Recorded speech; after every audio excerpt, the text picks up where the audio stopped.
Welcome back to Bear Witness.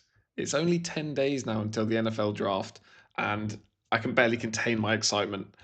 Surprise, surprise, I start overanalyzing every single thing that I've been doing in the lead up to the draft, and all week I've been thinking offensive tackle. There's a real argument to be made that, look, I don't think Dozzy Trapillo is going to play next year at all. And when a player misses that much time in this super important part of their career where he's going to be developing and growing, I just wonder if that maybe stunts his growth. And I do wonder if the Bears front office is feeling that as well. Um, there's a lot of noise around Caden Proctor, and I'm going to talk about two prospects who are very realistic targets for us in the first round and which one we should maybe go for. Um, look, I've been D line all all ever since I started doing these mock drafts. Ever since the season ended, I've been like, right, D line, D line, D line, D line. You start off with edge rusher because that's where you feel like the biggest need is, and then sort of very quickly when you delve into it, for me at least, it's been interior, interior, interior, interior. And I do still think, by the way, that I've dropped the video on this already, but Dexter Lawrence, if he is actually available and this isn't a contract ploy, this first round pick would be very wisely used to get him. But if we do end up getting to the draft and that's all a contract ploy, or he decides to go somewhere else, do we go offensive tackle? Well, Caden Proctor here, he is one of the ones who certainly stands out to me. Just physical presence alone, this guy's an absolute monster. He's 6'7", 366 pounds, just an absolute behemoth of a man. So on the face of it, it looks like he is a pretty well balanced offensive lineman, um, with his grades lining up fairly well. Like you look at his offense overall, coming from pass block and run block, and this last season, funnily enough, he had he had two passing snaps and three running snaps, and they're obviously like his highlight plays. Um, but he is a good blocker. I feel like with Caden Proctor, and it's not like a really astute observation, but he just seems so, well, not so clumsy, but he does seem clumsy. He feels clumsy when you watch him because he's just such a big guy. He sort of like lumbers around and like, yes, he's athletic, but athletic at that size and weight only takes you so far. Like he is just so big. It's almost like I almost feel like it's a hindrance. I would want him to be less big. Like I would want him to lose weight, and that's almost the opposite of what you want from any rookie. You want the rookies to come in and then put on that man weight, that NFL, get in the NFL weight room and really put on that sort of that muscle bulk up. I would want him to go the opposite direction. I feel like that's a massive problem in itself. Importantly for Caden Proctor, almost all of his snaps are at left tackle. He starts at left tackle. Oh, he has started at left tackle his entire career at Alabama, and I think that's really important because that's where we would put him. Like we don't want somebody to come in and replace Darnell Wright. I'm fairly sure this season he's going to get a massive extension, probably setting the market for offensive tackles. To be honest, um, so we're not looking for a right tackle and somebody who's played left tackle his entire Alabama career is obviously he's very well trained in that. Now, do I want somebody that cumbersome protecting Caleb Williams' blind side? You need to ask yourself whether you think he's coachable enough or not. Um, to me, just feel like, look, he's obviously very, very talented, and this kind of physicality doesn't come along very often. But I just feel like that weight is just too much of an obstacle. We've got Micah Parsons in the division, somebody like Caden Proctor, and let me bring up the 10-yard splits. Caden Proctor's down all the way down here in terms of offensive tackles at 1.84. Look at some of these other guys. Like, if you tackle one, maybe tackle one. He was pushing it. I really really like Conor Freeling. He's up at 1.71, and you've got a lot of other players in and around this like 1.7. Anything like 1.75, I feel like is a really really good rating. Like the alternative that I have, and in the same range, falls to us fairly often. Sometimes he goes in around like 22, 23, but falls to us fairly often is Blake Miller. Blake Miller, 9.99 RAS score. He is a peak level athlete. Peak level athlete. 6'6", 315 pounds. Blake Miller is here with a 175 on the 10-yard split. That's much more in the range that I'm looking for from an offensive tackle. Biggest problem is this: he's taken almost all of his snaps. He, in his second year at Clemson, he did play just over 100 snaps at left tackle, but majority in all four of his years, sorry, have been at right tackle. The other thing that I don't super love is that his strength is very clearly pass blocking.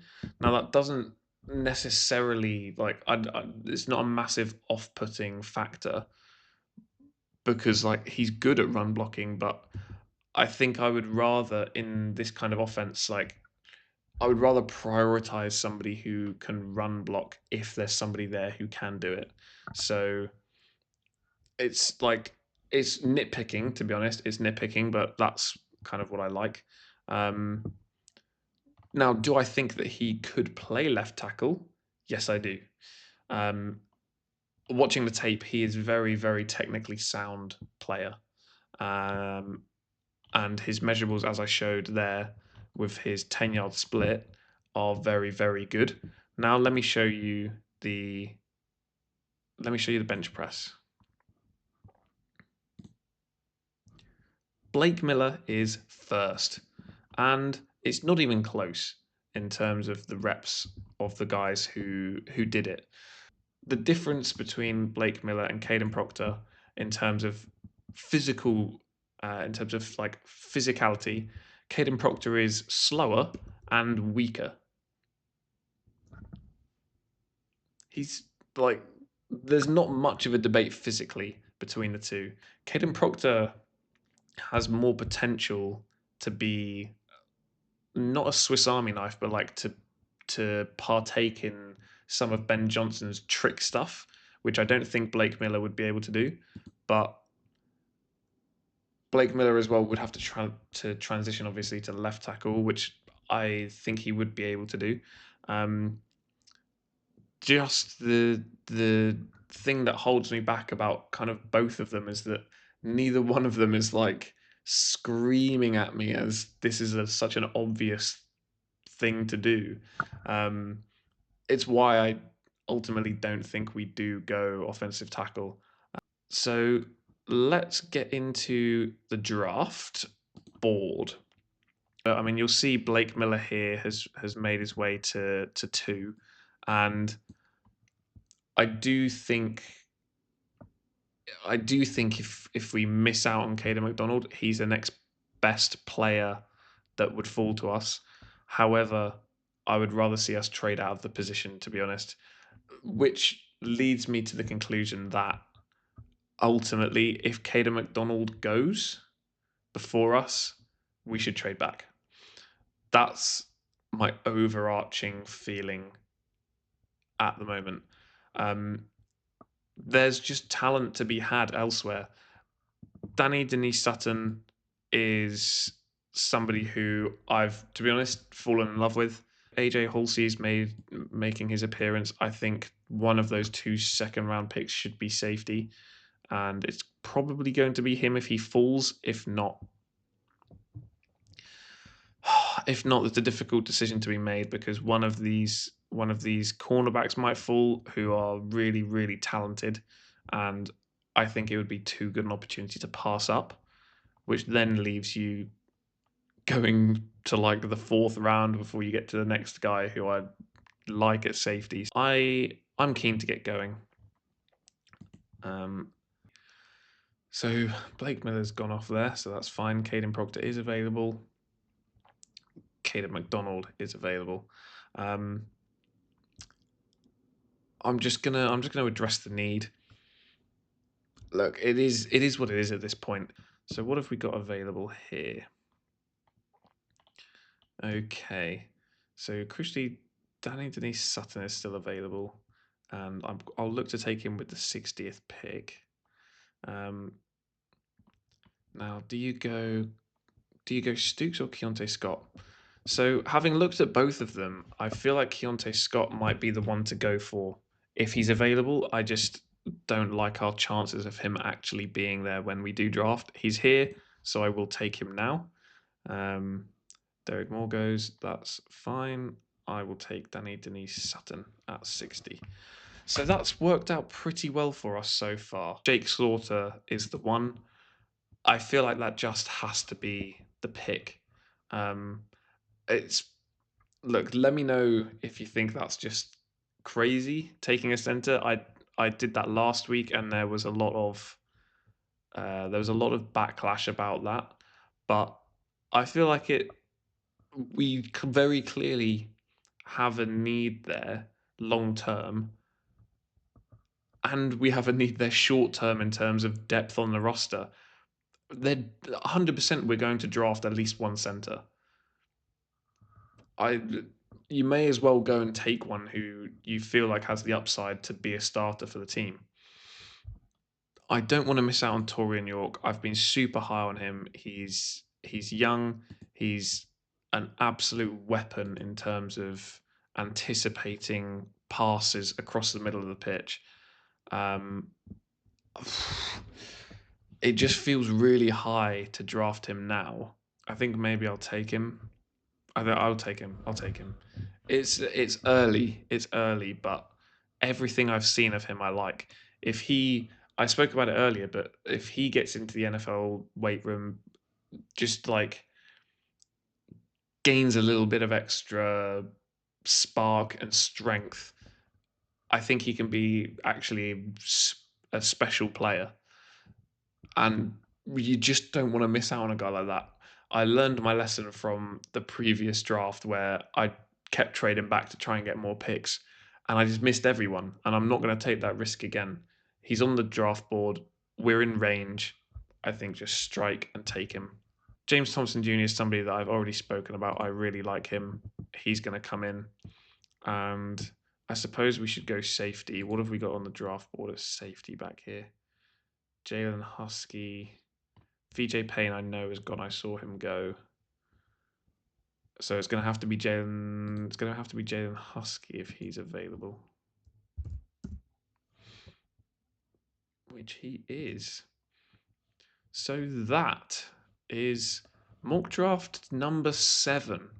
We knew that this was going to be a low-rated pick because it is early, but I just think he's too good to miss out on. Look, we've addressed. I like the Keontae Scott pickup. It's not safety. We've picked up safety in the 7th round. It's not ideal. I would like us to pick up safety earlier. And if you do trade back with this 25th pick, there is a very good chance that you're going to be able to pick up somebody like AJ Halsey, who I would love to pick up. So that's going to be all for today's edition of Bear Witness. Let me know what you think about this mock draft in the comments. What would you do differently? Do you think drafting back's the option? Do you think offensive tackle's the option? Or do you think I've been right all along and it's D-line? Or do you think I'm crazy and it's secondary? There's obviously a load of options that we could go for. Tell me what you think it should be. As always, thank you for listening. Stay safe and bear witness.